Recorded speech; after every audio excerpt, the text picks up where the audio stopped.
back in 2023, Marvel humiliated Frank Castle, stripped him of the Punisher mantle, and gave it to some ex-Shield agent. But now he's back. We got an announcement that there's going to be a new Punisher series from Benjamin Percy and Julius Ohta, and they're going to be doing a mini-series. It's called Punisher Red Band, so it's going to be very violent, but hopefully there's some substance with that violence as well, and it's not just a, hey, look how violent it is. You guys should read this because it's violent. I'm happy it's a red band book. I'm happy that it's ultra violent and it doesn't have to stay down to like a PG-13 style book. I think that's a good thing for Punisher. But I also hope it's not just, hey, look how violent everything is and that's it, and there's nothing more substantive to the book. Also, Marco Cacchetto is going to be on covers. At least he's doing the first cover for the first issue. I believe they said he's going to be doing all the covers, so I'm excited about that. Even though on the first cover he has rifle cartridges coming out of an Uzi that's supposed to be firing 9mm rounds. So he's Italian, I believe. We'll give him a pass, but someone at Marvel should have caught that. You think some editor should be like, "Hey, man, we know you're Italian, but you gotta get this right." But other than that, the cover looks good, and I do wish Marco Cacchetto was actually doing the art on this. That'd be cool. And the thing with this being a red band series is for Marvel red bands, they're actually like sealed. They gotta have a plastic cover on them. So if you're in a comic shop and you want to pick it up and you want to like flip through it before you buy it, you can't do that. So that's feels a little misleading, because if you have like your average comic fan that goes into a comic shop and they're like, oh, okay, let's see. Oh, we got this Punisher comic. Oh, this art on the cover is what's going to be in the book. That's awesome. I'm going to buy this. And you open it up and it's not Marco Cacchetto pencils in there. That's where I feel like, I know, obviously people that are very avid comic readers know that there's a difference, that they can see the name and be like, oh, that's different person doing the interior art. But like just someone that's going to a comic shop that sees this on the shelf may not know that. And I feel it's a little cheap for Marvel. It's nothing new for Marvel to put fantastic artists on the cover. And then Julius Oda's not bad. I think he's a good artist, but I don't think he's on the level of Marco Cacchetto. So yeah, this happens a lot with Marvel books. So you'll look and you'll be like, man, that's a fantastic cover. And you look at interior pencils and you're like, that is nowhere close. But I will say again, I think Julius Oda is a good artist. I don't think he's a bad guy or like terrible or anything like that. I just don't think he's quite on the Marco Cacchetto level yet. So how did we get here? Maybe you're just coming back to Marvel, you're just coming back to Punisher, you haven't read comics in a while, and you want to know, how did we get here with Frank, with that opening where I talked about how they humiliated him and stripped him of the Punisher mantle. I made a whole video on it, but I'll do a short version here, but if you want the long version, I made a whole video on it when it happened 2 years ago, which I'll have linked. But the short version is Frank started working with the Hand and worshipped the beast from the Hand and would pray to him and got special powers and did this in exchange for them bringing his wife back. His wife came back and was like, hey, Frank, I actually never loved you and was going to divorce you on the day that we all got shot and murdered. Literally the exact day. What a coincidence. Not the day before, not a week before, not like a day after or something. The exact day that they got shot and killed was the day that she was going to divorce him. Wow, because she didn't love him and she didn't like him. And then she tells him she didn't approve of his vengeance quest, his war that he had, because it was just an excuse. That wasn't anything for their family. That was just an excuse for him to get his violent urges out. And so she shoots him. She shot Frank. And she also divorces him. And she takes all his stuff. She sells all his assets and all of his warehouses and everything that he had. She takes all that, turns it into liquid, and she takes literally all of it. She takes half of it and donates it to charity, and the other half she sees as hers. And she divorces him.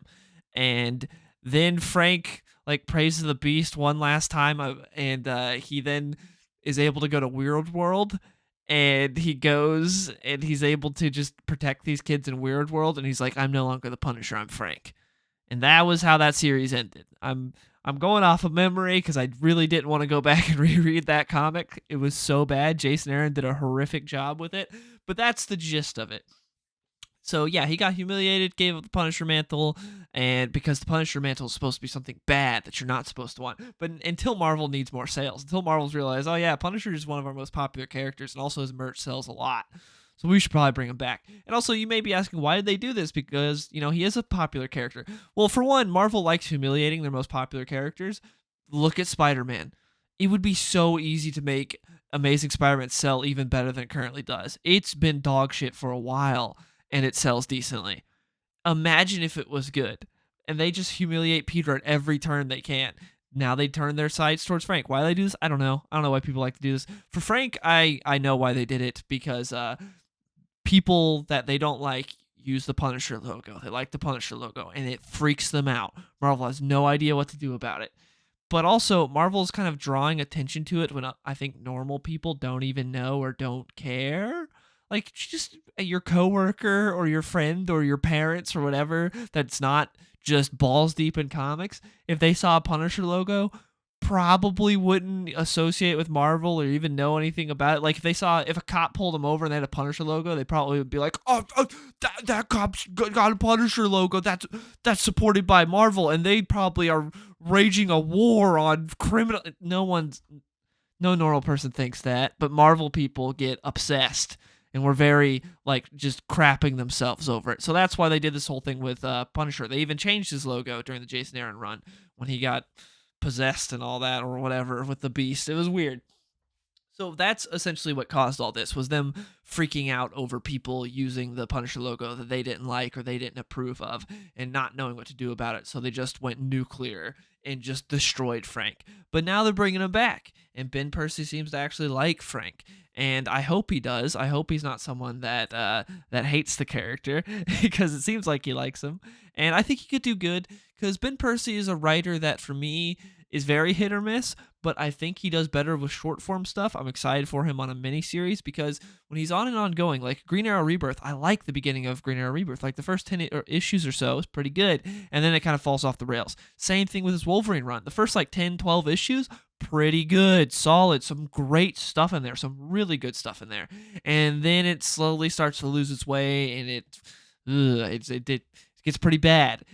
But this being a 5-issue miniseries, like, oh, okay, I'm excited about this. I think Ben Percy could do some good stuff on here. Like I said, I like Julius Ohta. I'm probably mispronouncing his last name. I'm sorry about that. But I'm excited to see what he can do. And we also got some preview pages.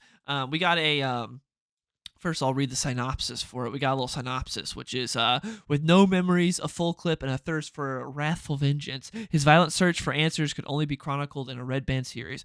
Bullets will fly, blood will flow, and the citizens and criminals in New York City alike will fear the name the Punisher.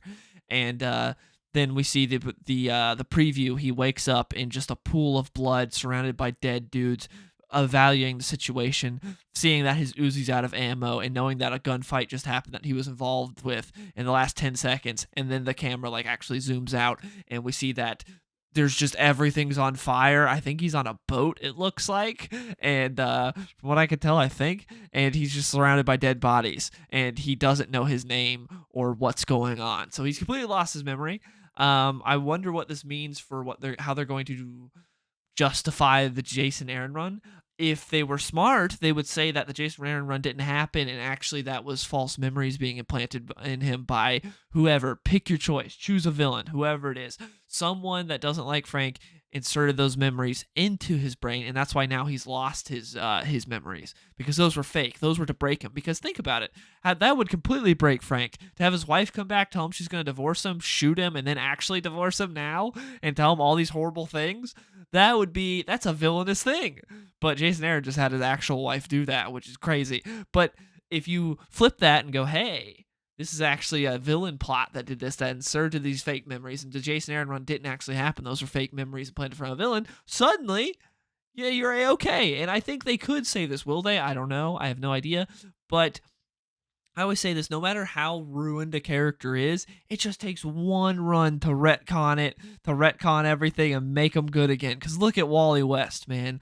Wally West and Heroes in Crisis, well, he had been ruined prior to that too, but Heroes in Crisis really just threw him in the dirt.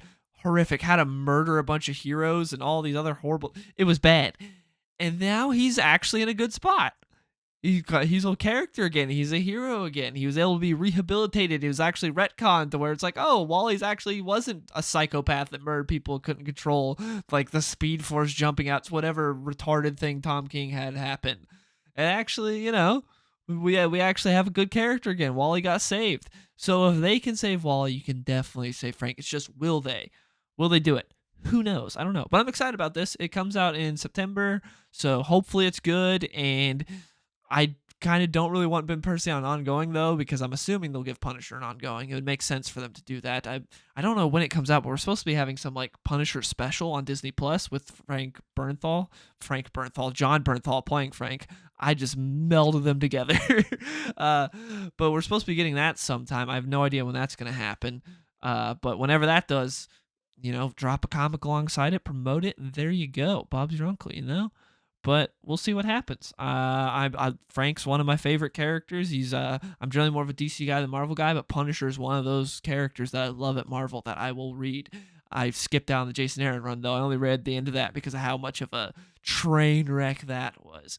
But I think the last Matthew Rosenberg had some of his Punisher run was all right. It was good. I liked it, but it wasn't amazing or anything. I think the last Punisher run I really, really liked was Nathan Edmondson's during Marvel Now, which was cool and a different take on him. Obviously, Garth Ennis has the Punisher run, but I think the last one I enjoyed was probably Nathan Edmondson's during Marvel Now. But Matthew Rosenberg's wasn't bad. Had some good moments. I liked it.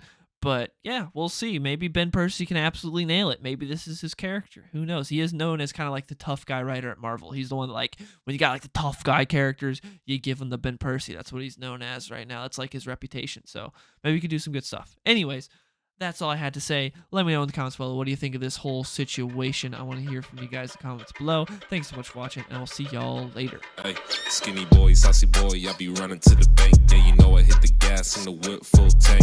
Riding past the ocean while I'm listening to Frank.